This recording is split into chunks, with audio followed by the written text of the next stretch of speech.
last few months, we've been going through a global pandemic, and we've been in lockdown. And every afternoon in the government briefings, we hear the number of people that have died in the last 24 hours from COVID-19.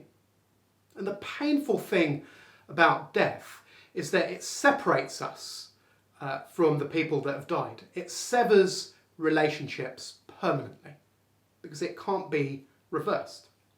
And I speak from experience as a doctor. There have been many occasions where, as a healthcare team in the hospital, we've tried to bring patients back, but we can't. And I remember losing my father 5 years ago, so I understand the pain that death causes when we lose loved ones. Death is inevitable, and all of us will face it in our lives. But recorded in the book of Mark is a man who showed he was more than human because he demonstrated power over death. In these videos, we've been looking at the question, who is Jesus? And Mark's eyewitness account tells us that Jesus was the Messiah. He was God's chosen king. And he showed this by calming a storm with just his words and healing the sick just by being touched. And in Mark chapter 5, Jesus encounters a religious leader who's tragically lost his daughter to a terrible sickness. And we take it up in chapter 5 from verse 38. Mark writes this: "When they came to the home of the synagogue leader, Jesus saw a commotion, with people crying and wailing loudly." Picture the scene.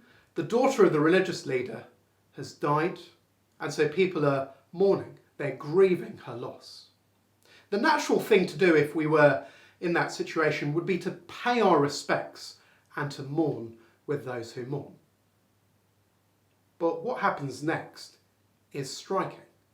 Verse 39, Mark writes, "He went in and said to them, 'Why all this commotion and wailing? The child is not dead, but asleep.' But they laughed at him." What a massive claim to make. Not dead, but asleep. Sleep implies that she'll somehow wake up at some stage because, well, sleep is temporary. And that's why they all laugh. And so how Jesus responds next is extraordinary. Mark writes, verse 40, "After he put them all out, he took the child's father and mother and the disciples who were with him and went in where the child was. He took her by the hand and said to her, 'Talitha cum,' which means, 'Little girl, I say to you, get up.' Immediately the girl stood up and began to walk around. She was 12 years old. At this, they were completely astonished." Extraordinary, astonishing. Jesus speaks and brings this little girl back to life. Another miraculous event that cannot be explained by medicine or human reasoning. Jesus demonstrates his power over death, and he does this by raising this girl back to life by his mere words. Wouldn't it be great if all those people who have tragically died of coronavirus would come back to life? You know, I'd love it if my dad was here today. I'd give anything to be able to share company with him right now. But I can't. It's impossible.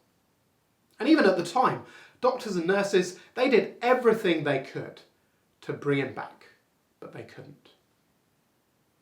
But in Mark's account here is an account of Jesus where we see a situation that he was in where the girl was definitely dead because people were wailing and mourning. And he simply spoke, "Little girl, get up." And she rose from the dead. Think about the most powerful and influential people on earth, like a president or a billionaire superstar. They're powerful, they're influential, but the truth is they can't walk into a room, speak and raise someone back to life. And that's what makes Jesus' power here unique. This little girl was dead, and he spoke, and he raised her back to life.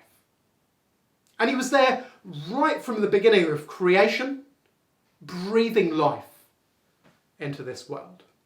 That's what the Bible says about him. And that is why he is worth listening to.